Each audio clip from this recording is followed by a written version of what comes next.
Our parasha speaks about all kinds of tumah, impurity, and it concludes with the laws of the Zov and the Zava. The way that the Torah summarizes it catches Rashi's eye, and he uses this to teach us not only what the Torah is referring to, the various types of Zov, as we shall see, but actually an understanding of what the nature of the impurity and the laws of Zov are in this summary towards the end of the parasha. So, nach die Parashas wegen die Dinim von Zov, after the Torah has concluded the laws about a Zov, which is a man who has a particular kind of emission, which is unnatural and renders him impure, and Ish ki seitzim mimenu shichav hazera, a man who has a regular emission, which is natural and also renders some level of impurity, Nida, a woman in a state of menstruation, and Zava, and a woman who has a prolonged menstruation, is the Torah Messiah Seif HaSedra. At the end of all of that, the Torah concludes, Zois Torah HaZov, this is the law of the Zov, Va'asher Tetzenu Min HaShech HaZera Gomer, as well as the law of the person who has an emission, V'hadava B'nidasa, V'hazov Es Zoivoi, and the woman in a state of Nida, and the Zov, La Zochor V'lanakeva Gomer. These are the laws as they apply respectively to males and to females. So it's Rashi of Demeforish. Rashi quotes on this as follows: Zois Teiras Hazov. When the Torah says these are the laws of the Zov, that's referring to Bal Re'ia Achas, the person who has only had a single Zov emission, because it is possible for a person to have one Zov emission, two consecutive Zov emissions, either on the same day or on consecutive days, or three consecutive emissions, and each one will have a different set of laws. So, firstly, the one who has a single emission. What is his law? He's like a person who's had a healthy emission. It is like any man who has had a seminal emission, who is impure for the day and goes to the mikveh and then is purified. Then the next category is a person who has a second consecutive zov emission, Bal Shtei Re'iyos, or Bal Sholish Re'iyos, as well as the person who has three Zav emissions in a row. Their laws have all been expressly explained in the pasuk earlier.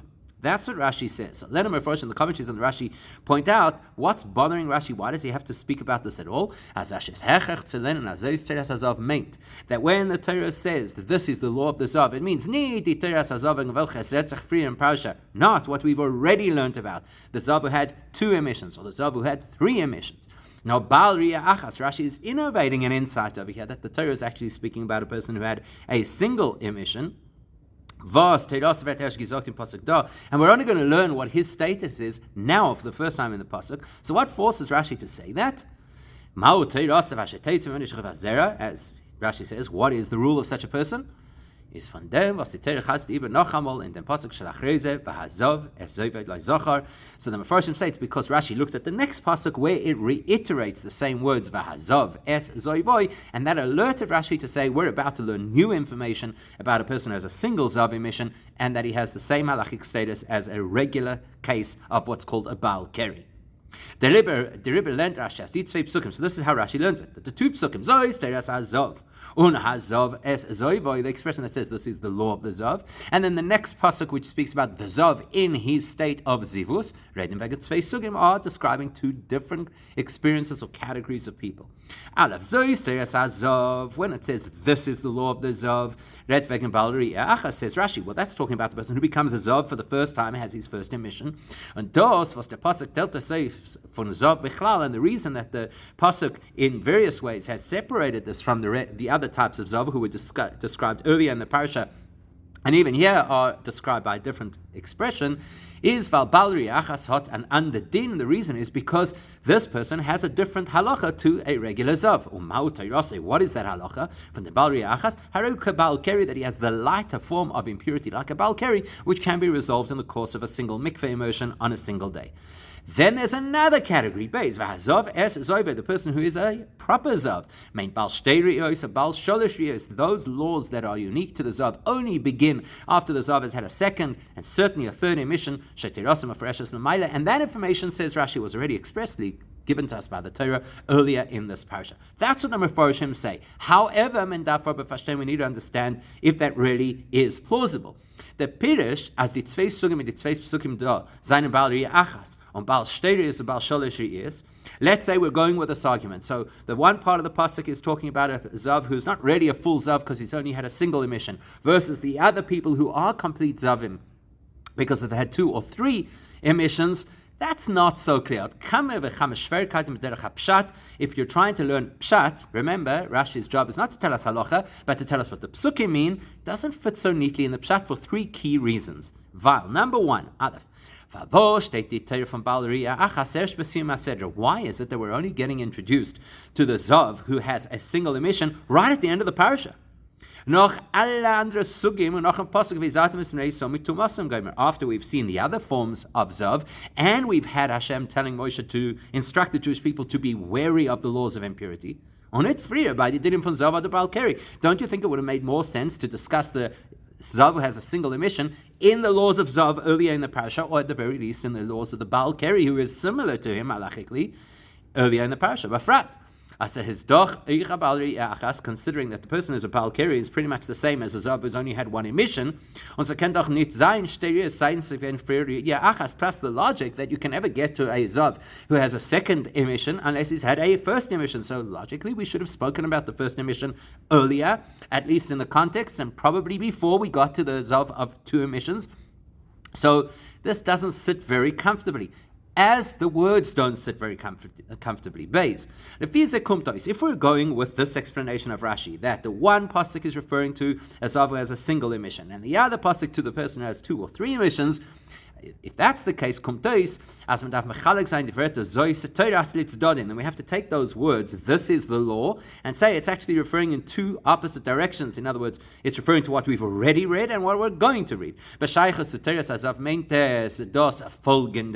When we're talking about which is the first thing that you're going to read, well, that's referring to information we're going to now be given. What's coming next? That is the law of Azav. And then when it continues, what seems to also be part of Zois Toras, which is the laws of the Zav generally and the laws of the Zava and the Nida, then the word Zois Toras actually mean that which we've learned before. It's highly unusual to say the word Zois. This information is both what we're going to learn and what we have learned. As Rashi uses the expression, information that was already clarified earlier. So, question number 1 is, surely the discussion about the Zav Bal Re'iyah Achas belongs much earlier in the parasha and in a logical sequence, first emission before second. Then, the fact that the word Zois Toras, you can't really say it's saying this we're about to learn and that we have already learned. And lastly, Gimel, if he says the Sachakel from the Friedkin Parashas in Ganzen in Satan stehen. Now we're reaching the end of the parasha, which sounds like the summary of the parasha, except that everything is presented in a completely different order to how all these laws were originally presented within the parasha. Meaning, Parasha Zav is gekommen far ish kiseitem meneshich vazera unida. In the parasha, we first learned about a Zav, then we learned about a person who has a regular emission, and then we learned about a nida. Und da steht, Vahazav es Zovoi, was like Rashi meint as the Zav as Terasa Mefreshes Lamaila, noch Vahadava Benidasa. And yeah, we're reversing the order if we're going to go with Rashi's, well, the way the Mefarshim explain Rashi, that Hazav es Zovoi is referring to the Zav we learned about before, who was presented before the Nida, and yet here is summarized after the Nida. That doesn't make sense. Why would Rashi, whose style is to explain the simplest understanding of the pasuk, now learn as the tzvei sugim zayin bal riyah achas and bal shtei riyos to bal sholish riyos? Why is he now learning that one thing that's discussed over here in the parasha, in the summary, is the Zav has got a single emission, and the other thing that's discussed, Vazav Esoivo, is referring to both the Zav who has 2 or 3 emissions. It would have been much simpler, surely, according to Pshat, that say Zois Teras. That's like a summary of everything that we have learned. Zois Teras Hazov meant Bal Shtei Re'iyos, and what we've already learned is about a Zav who sees 2 emissions. Oh, okay, so Zois Teras Hazov, this is the summary of the laws we've already learned, the Zav who had 2 emissions. And then the additional words of the pasuk, well, that must be referring to the other class of Zav that we've learned about, Baal Sholish Re'iyos, the one who has 3 emissions, who has different laws, as we shall see. And that would align with the way that Rashi earlier explained it in Tchilas Parasha Zav, when he got to the beginning of the parasha of what the Zav is, as a Zayin Mecholokim Tzvischen sich, that the key difference between the Zav who has had 2 versus a Zav who has had 3 emissions is that Shtayim Tuma, after 2 emissions, the person is impure in the unique way that a Zav is impure, which means Tumas Merkav or Mishkav. that if you sit on something, you make it impure, you lie on something, you make it impure, etc. V'hashlishis maski kosel korban. And the third emission doesn't add any impurity, but rather makes the person liable to bring a korban. We know this information. That would have been the simpler way to explain it. Und das, was die Torah stellt im Prat von Zav Baal Sholish ist nicht mit dem Far wasche Teitze mit meinem Gomer, nur zusammen mit der Zava. Then you'll say, but same question we asked before, where's the chronology that we saw earlier in the parasha? Why don't we speak about the Zav Baal Shterios and then the Zav Baal Sholish before we get into the Zava? What can we find from that? We could answer easily. Because only a Zav male and a Zava female share this unique halacha, which is was teilt zei ois von die alle andere sugim da, which distinguishes them from all the other people on the list. As they davon haben a korban, that they have to bring a korban to cleanse their impurity. So why would Rashi give us what appears to be such a difficult pshat? All right, let's try and answer it based on the wording. Maybe the best answer is as Rashi Rashi is bothered by the fact that the Torah, which is always so succinct and precise, is using a double expression over here. Vahazov es zoivoi. Seems like extra words. Whereas the previous pasuk was much more straightforward. This is the law of the Zav. But the Lashon Zav shtei b'lo zeinmo, and it only uses the word Zav once, which is what you would have expected. So maybe what's caught Rashi's attention is that in the next pasuk it says Hazav es zoivoi, what appears to be unnecessary redundancy. Von dem nimmt Rashi, and that would lead Rashi to believe as the pasuk is domeram says face sugim in Zav. Well, it's a double expression, maybe because it's referring to two types of Zav scenarios. Al derech wie Rashi hat früher abgelehnt der Chelek Hanal zwischen Baal Shterius and Baal Sholish von dem Keifel HaLashon in the zwei Psukim dort. In fact, this wouldn't be the first time Rashi did this in the laws of Zav, because earlier on when we were first introduced into what the Zav is, there Rashi did note that there's a double expression which teaches us two laws within the Zav. Where do we see that? So here's how it goes. Rashi says, Mona Kosev HaRishon Rashi points out that the very first pasuk that speaks about a Zav counts two occasions of Zivus. Zav mi besaroi, zoivoi tamehu. Okay, so use the word Zav twice. That teaches us we must be talking about a person who has had two emissions, therefore the word Zav is used twice. Whereas the next pasuk talks about Zav three times, implying the person has experienced three emissions. Be-zoivoi, rar-besarai, es-zoivoi, ai-hechtim-besarai, mi-zoivoi. So Rashi has already introduced us to the fact that when the Torah uses an expression of Zav more than once, it's to tell us that there's more than one scenario, or in this case, more than one emission. So maybe let's use similar logic over here and say what bothers Rashi about the second pasuk at the end of our parasha is that it says Hazav es zoivoi. Maybe that's implying that there are two kinds of Zav. As in die zwei Psukim zusammen wird gesagt, drei Mol Zav. And then following that logic, between the two Psukim at the end of the parasha, the word Zav is mentioned now three times. So it's Torah's Hazav, Hazav es zoivoi. So you got three times in total. That would lead Rashi to say, well, the very first time must have been speaking about the very first possibility of a Zav, a single emission, on Vahazav es zoiboy, and then the additional doubled expression is Baal Shterius or Baal Sholish, referring to the person who has multiple emissions. Maybe that's Rashi's explanation. But it would be really difficult to convince us that that's what Rashi means, because in the same section we have another double expression too. Because if I'm looking at the pshat of the psukim, the fact that it says Vahazav esoivo, it doesn't stand out so glaringly. It is aligned with and follows immediately after another doubled expression, where it spoke about the nida in her state of nida. So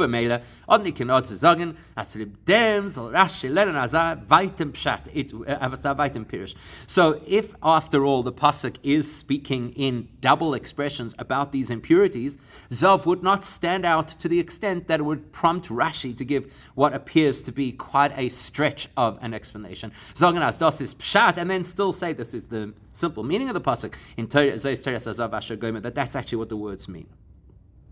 Plus, let's try and squeeze it and say, actually, but this is really what Rashi meant. And he really wanted us to look at those words Zav es Zoivai, and from that learn that there are multiple states of Zav being described over here in the Pasuk.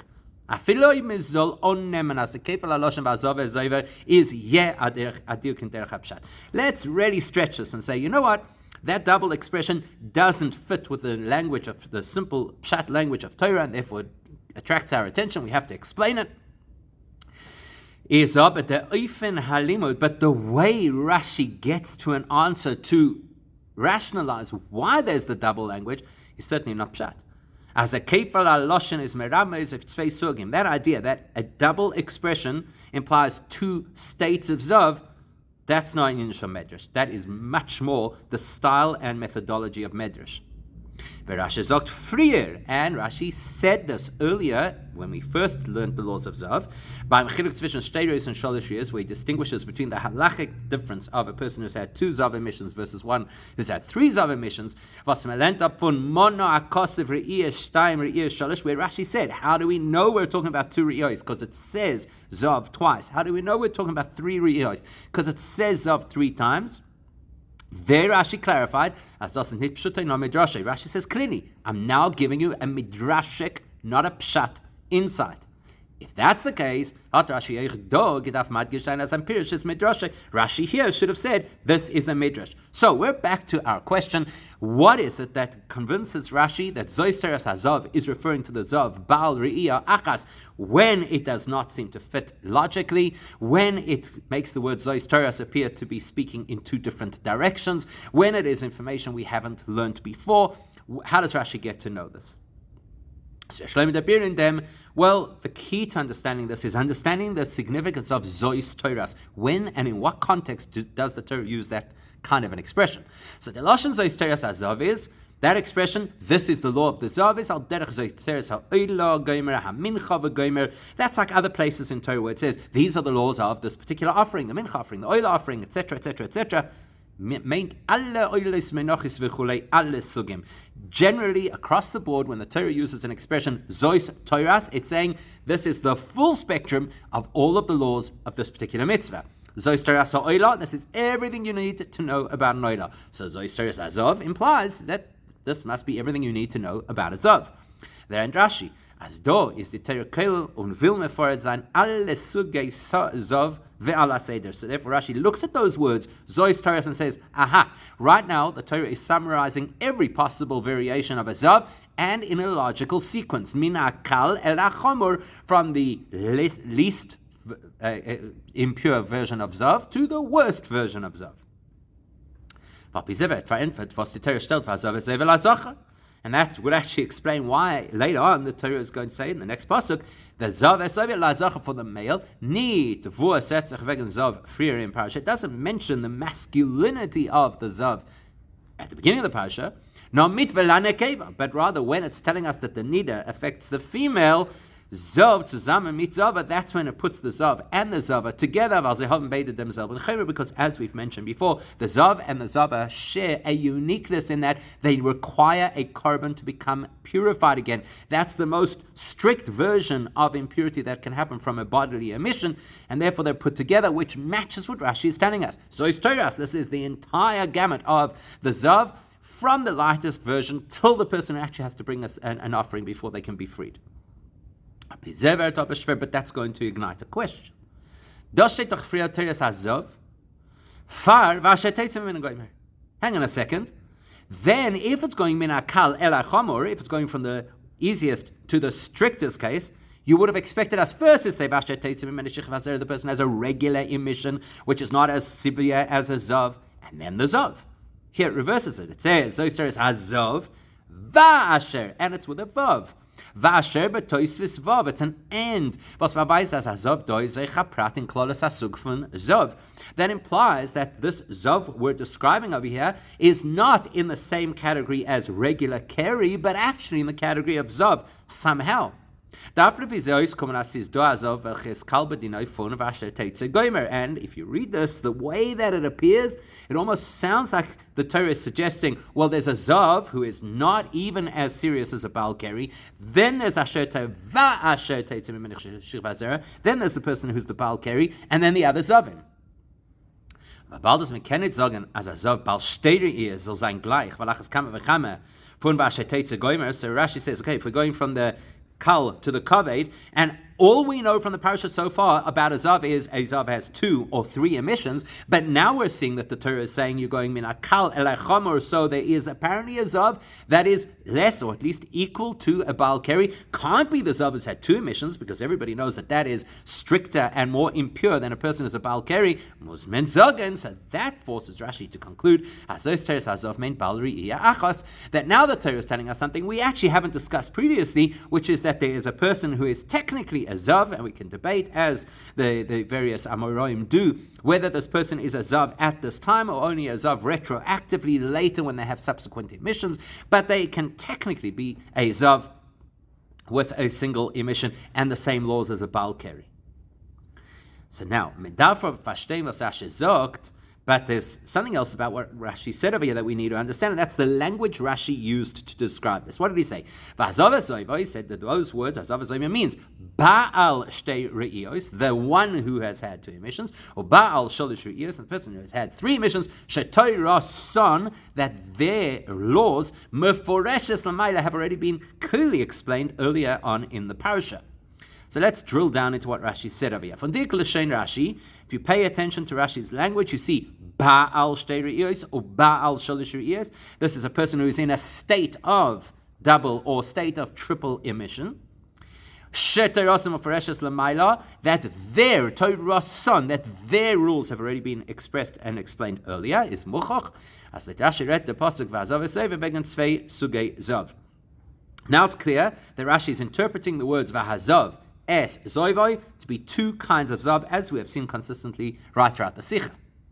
The Biranal isn't it moving? So here's what doesn't make sense. The Biranal, what we've just previously explained. What did we just explain? Zois Toiras is an expression that includes all the variations of Zav, and we've got one that is aligned with the Asher Teitzim Menishich Vazer, the regular Baal Keri. So therefore we understand that there are 3 kinds of Zav.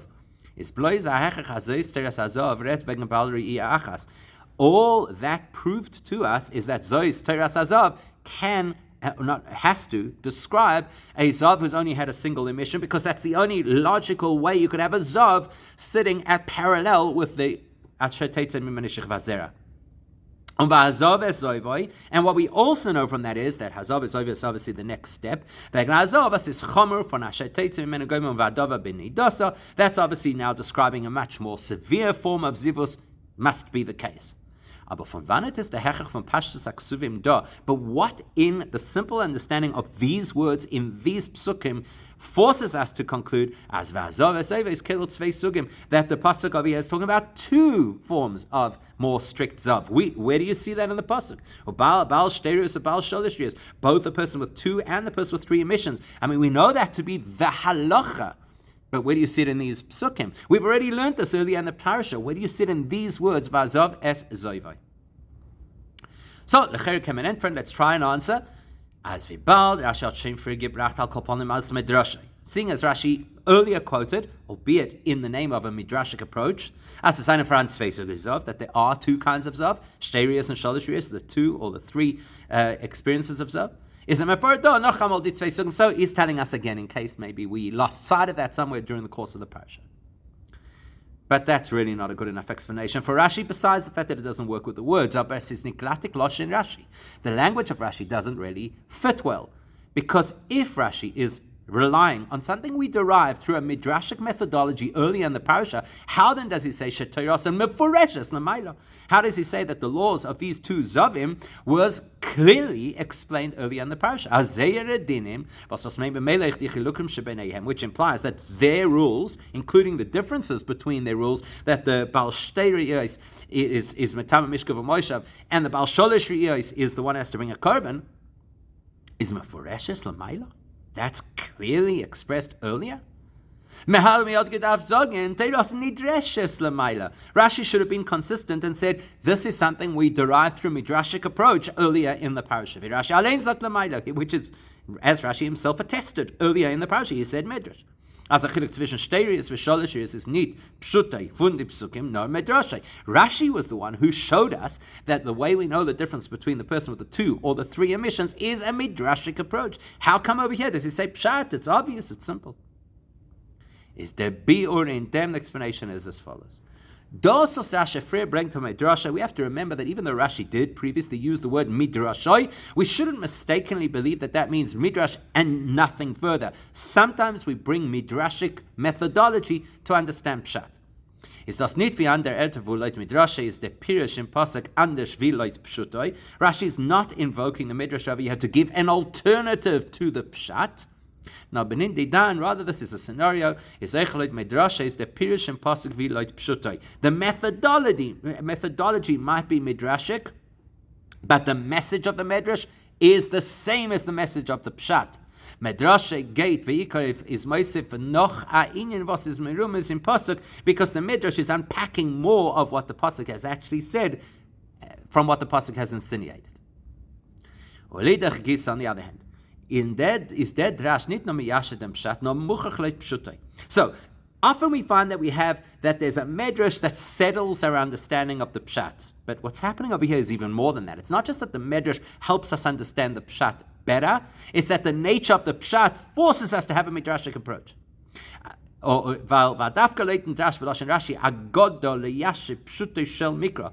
only method we could use to really understand this pasuk is midrashic. The medrash is going to solve for us why the pasuk is using language that al pi pshat doesn't seem necessary.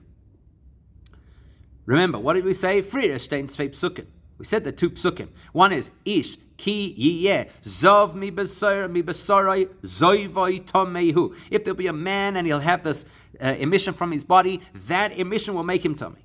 Then it says v'zois tia tumasa bezoiva. Then it says, and this is the impurity of the zivus. Rar besorai zoiva. There's 2 possibilities. Either will be like a kind of a dribbling emission, or hechtim besorai zoiva, or it's going to be a very thick and Rashi even uses the expression, it's going to block up the whole system kind of emission. Tumosahi, that's what makes him impure. Und der noch, and then after that. So again, how did we start it? So we said, this is the scenario of a zav is going to become impure. This is how he becomes impure. The emission looks like X and Y. Und der noch, and then pasuk shalach reizeh, and then we have another pasuk. Then the Torah goes into all the details. If he lies on a bed, he makes it impure. If he sits on a chair, he makes it impure. On a saddle, etc. That doesn't seem to make sense.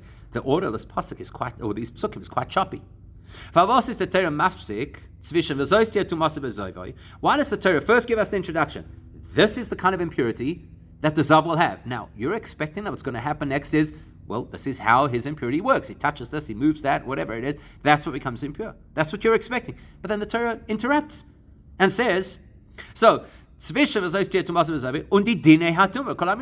why stop in between saying this is the impurity and then telling us what the impurity looks like?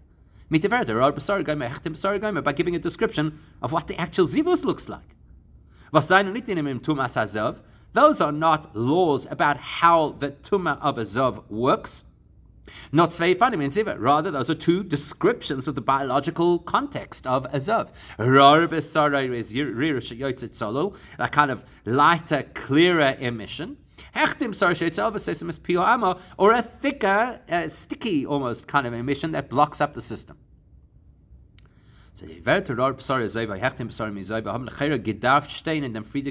logical place for that biological description is actually in the earlier pasuk, which introduced us to a zav. It should have gone if a person is a zav. What is a zav? These are the 2 possibilities. Who then tell us that is impure, and this is what the impurity looks like. Wouldn't that be more logical? And then give us all the details. So it's because the pshat of the psukim is not clear that we need the medrash to help us understand what's going on over here. Therefore, Rashi quotes the medrash from Far Entfit and explains, let me contextualize these psukim. The first pasuk uses the word zav twice to count and to clarify for us that there is a possibility of Zav, we has two emissions. Ukra'oi Tomei. And the person who has two emissions, the Torah calls that person Tomei, meaning that person has the unique Tuma of a Zav. A single emission is not in this category. To become a Zav, you have to have two emissions. Then, HaKosev Hasheni, there's a second pasuk which references Zav 3 times to tell us that there is another halachic status of Zav when a person has three emissions, V'kra'oi Tomei, and that person is also called Tomei. What's the Medrash telling us in Rashi's words? The Torah is the mitmeramas of tzvei sugim in Zav. The Torah wants to allude to the fact that there are two categories of Zav. Vaser Tumah is nit gleich, and the distinction between these two categories is the nature of their impurity is unequal. Und therefore, steht in zwei besondere psukim. That's why their impurity is described in two separate psukim. HaKosev HaRishon, HaKosev HaSheni, as Rashi calls it, the first and the second pasuk. Und jeden von sei besonder Kra'oi Tomei, and the Torah allocates or designates each of them as impure independently. V'bal zeh Tomei is nicht gleich, because their impurity is not equal. What are they? Was seine die zwei Sugei Zav? Wo is the Chelek b'nei merumas in pasuk? And how do I know from the pasuk that there are these two and what distinguishes them? Sagt Rashi. As jede Zoi was wird demont in pasuk is merames if noch hariyah. So Rashi says, well, that any form of the word Zoiv in a single pasuk, each time it is repeated, means that this person has had another Zov experience, another emission. Sorry. Sagt Rashi, yeah. So over Mela, Reta Kosev HaRishon wegen einem was hat gesehen is Stein. Therefore, the first pasuk which uses the word Zov twice is describing a Zov who had two emissions.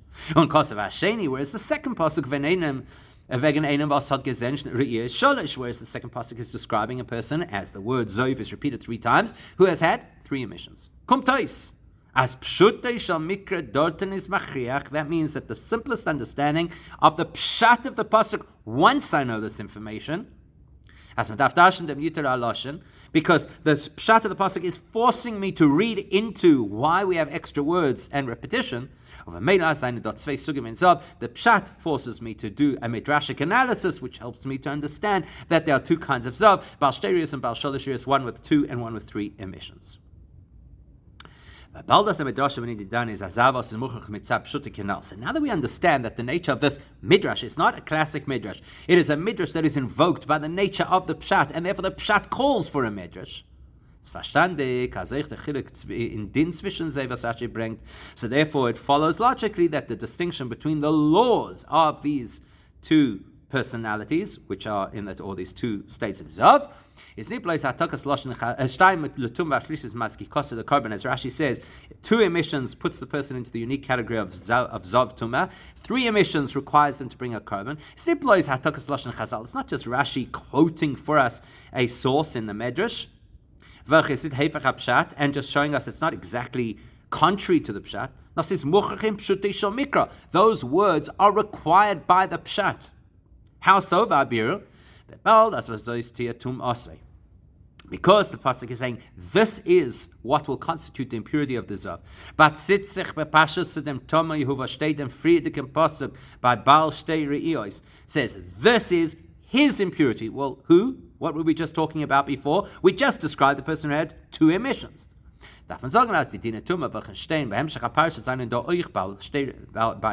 Re'iyos. So that's the Torah being very clear to us that the unique impurity of the zav applies already from 2 emissions. Now, somebody has 3 emissions, there's got to be something extra. So what's the extra? Because already the person who's had a second emission has all the impurities of a zav. So why does the Torah introduce us to somebody who has a 3rd emission? As a suffer from Baal Shtei Re'iyos is nit in dem etzem inyan vayfanatuma tomehu. Well, here's what the Torah is telling us. The person who has a 3rd zav emission doesn't have an additional layer of impurity. Not in them, but rather he has a new responsibility in his process of rehabilitation to bring a carbon. Nit mechayev v'soy carbon. It's interesting. The language Rashi uses is not to say he's now obligated to bring a carbon. No, but rather it's not a new obligation. It's kind of like a requirement. In other words, the person has moved into a deeper state of impurity that requires more help to rehabilitate, rather than makes him liable to have to bring a carbon. Now that we know that that's how Rashi understands and sees the pshat of Baal Shterius, Baal Sholishrius earlier in the parasha, now we can understand the summary at the end of the parasha. Why Rashi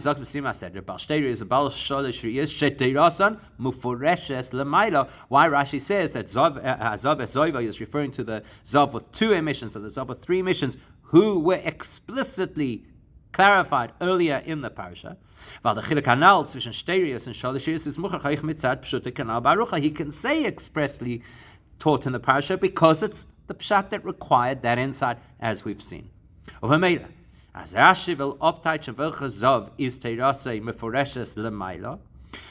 when Rashi wants to explain which Zav was clarified earlier in the parasha, he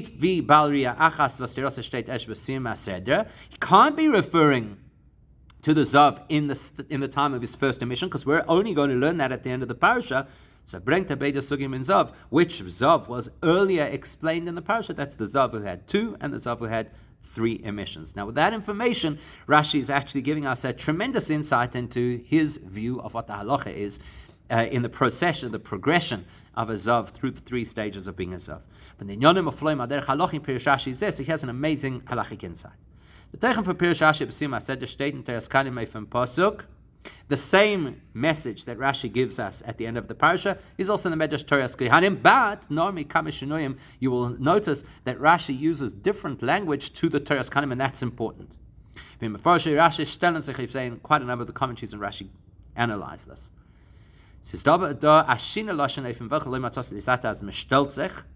But the Rebbe says, out of all the variations in the language that Rashi uses, which the Mefarshim do tackle, there's a particular variation of language that the Mefarshim do not tackle. And it's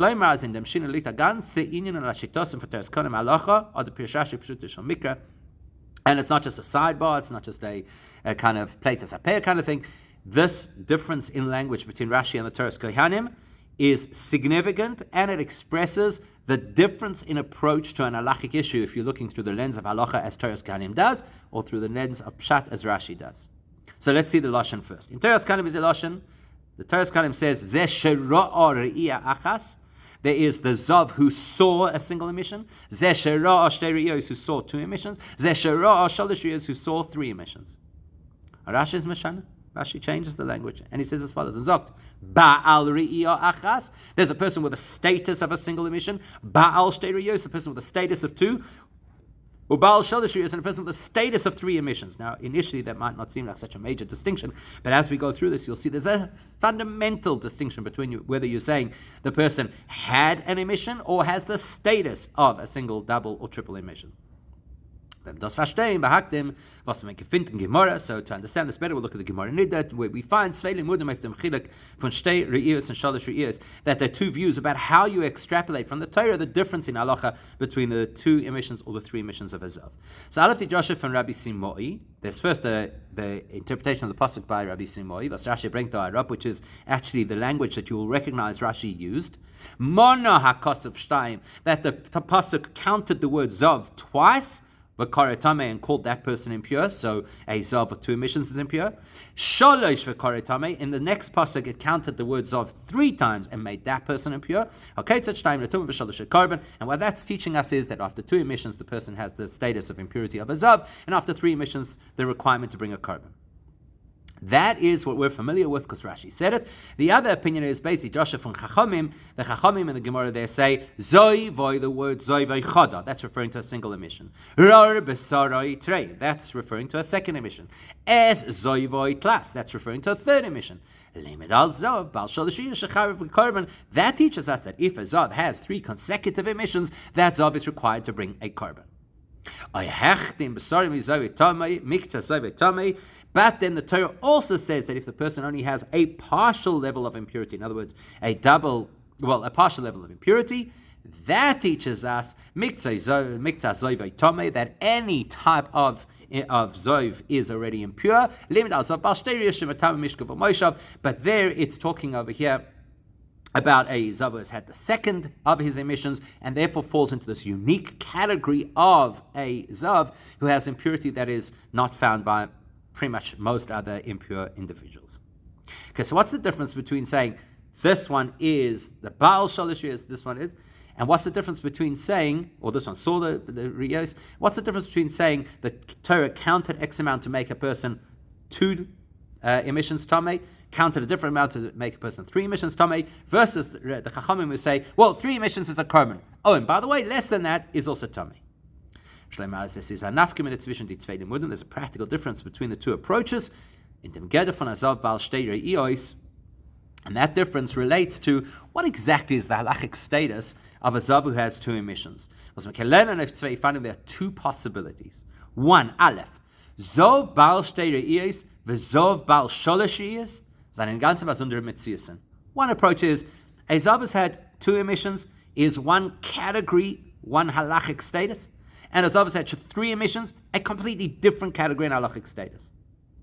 The Tumah von Baal Shtei Re'iyos is nicht dieselbe Tumah von die Shtei Re'iyos von the Baal Sholosh Re'iyos. If we go with that logic, then we're saying a person who has 2 consecutive zav emissions, their impurity is different to the impurity of a zav who eventually has 3 impurities, but even at the stage of 2 emissions is already in a different category, which will be clarified when they have the 3rd emission.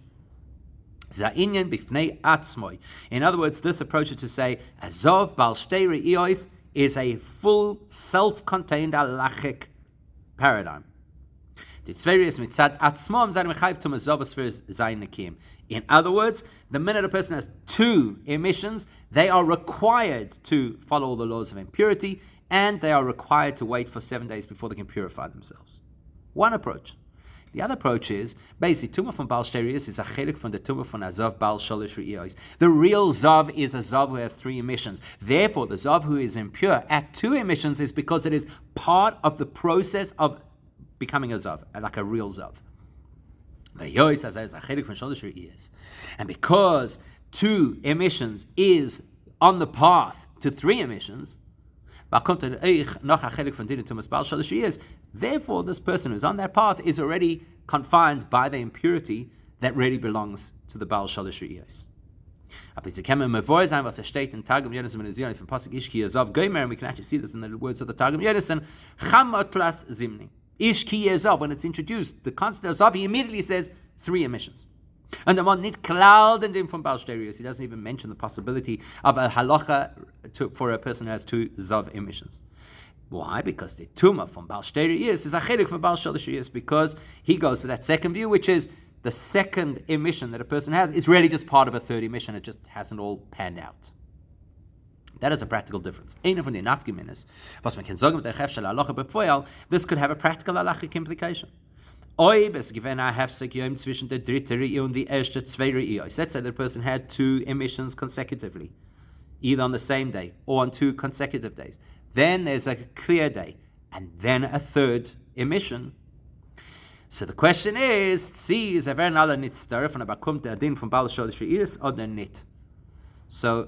is that now considered to be one continuum, and therefore the person has the status of a Zav who has had 3 emissions, and therefore has to bring the korban or not?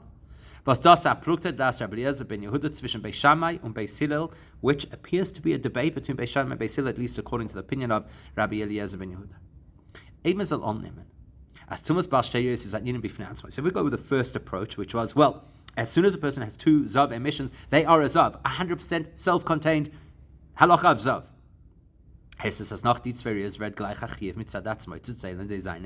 Well, then that means from the moment the person has had their second emission, they have to start the 7 days of cleansing themselves to be able to purify. Side note is that is a gloimil says there is a Baal Shalosh Re'iyos. The only way that the person would not begin their process of purification immediately would be if the next day they had another emission, which would show, oh, sorry, we made a mistake. Yesterday we thought you were a Baal Shtei Re'iyos, but actually you're a Baal Shalosh Re'iyos because look, today you've had another emission.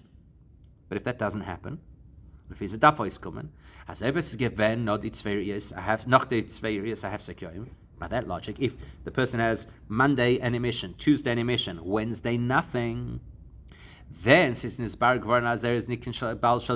then we know that this person obviously is not a Zav to the fullest extent with 3 layers of Zivus, because look, there was a clear day. So now we know on Wednesday that actually on Tuesday this person was in the self-contained halachic category of Zav Bal Shtei Riyos, who starts his 7 days and purifies. Then on Thursday he has another emission. That's a whole new process. Start again. It's not going to impact the fact that he had 2 emissions already. But if you go with the other opinion, which is that actually the whole concept of a Zav is 3 emissions, and therefore the Zav who has 2 emissions is on the path to a third, well then, even if the person started day 1 of purification, day 1 out of the 7 days of purification on Wednesday, because he had an emission on Monday and Tuesday, then he began the process, and then only on Thursday had another emission, well, and it starts at the Friedrich Tzvei. Well, we should have anticipated that kind of thing could happen, because Zav is always on his way to 3 emissions. So now he got there, and therefore that illustrates it right from the beginning. He was a Baal Sholish Re'iyos. Weil the Tzvirius Zainakim, nach Tzvirius is nicht, weil the Tzvirius mit Sadatzman Zainen das Mechayev, because there was no independent halachic status of a person with 2 Zav Re'iyos who now counts 7 days of purification. But actually it was really waiting for the 3rd Re'iyah to come. If it never came, then the Zainakim would have worked. But it came. So we're now in a category 3 Zivus. And that's the difference between these 2 approaches to understanding what's going on with the Zav.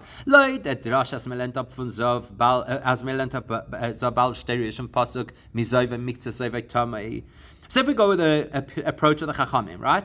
Mi zoivoi, that word mi zoivoi, part of his Zav is already impure. Is a Zav Bal Shtei Riyos mitzvahs for Zav Gomel Bal Gimel Riyos. Well, then it's very clear that the Chachamim are saying that a Zav who only has 2 emissions is really part of a greater halachic construct called a Zav with 3 Riyos. Whereas if you go with Rabbi Simoi's explanation, which is the one that Rashi used, the Torah allocated a pasuk and counted the word Zav twice in that pasuk to give us a category of Zav who has 2 emissions. The Torah made sure in 2 different psukim, in 2 different expressions, to speak about the 2 and the 3 emissions. Well, it's obviously then 2 different halachic realities. And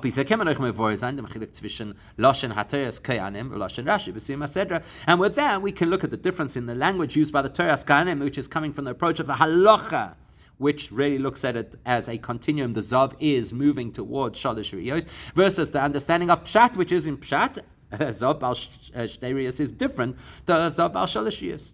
So where do you see it in their language? The Torah's Kahanim bring fear of them limit mi zoiv and mikta zoiv. First of all, the Torah's Kahanim uses the Chachamim's interpretation, mi zoivoi, that even part of the process of Zav is enough to make him impure. 2 emissions makes him impure. And therefore the Torah's Kahanim has to continue by saying that the person who had 2 emissions saw the beginning of a process. Shalish Riyos, which eventually he saw become the full process of Shalish Riyos. The Lashon is Matish Riyos b'foyal. In other words, the Torah's Kahanim is very focused on what he actually experienced. So Zayin themselves Gedus is no Chelek in Kamus Vipurias as Zayin Shen Gefen. In other words, the Torah's Kahanim wants us to know there's one category of Zav, and the practical realities of how the Zav has to live is dependent on how many actually he saw, how many emissions he actually saw. Rashi bringt Rabbi Simoi kanal halt, but Rashi who quotes Rabbi Simoi that says 2 re'iyos is one category. 3 re'iyos is another category. Therefore, Rashi is saying this is a different status, a different person. The kind of person who had 2 re'iyos is one class of zav, and the kind of person who had 3 re'iyos is a different class of zav. Therefore, he says clearly, Ba'al Re'iyah Achas, Ba'al Shtei Re'iyos, Ba'al Shalish Re'iyos, the person who is in the status, the person who is defined by a single emission, the person who is defined by a double emission, the person who is defined by a triple emission, and all of them have different halachas. Each of those is their own status, their own persona, their own halachic category, and that is, of course, what Rashi is illustrating to us very clearly earlier on in the parasha, and it reflects again towards the end of the parasha too.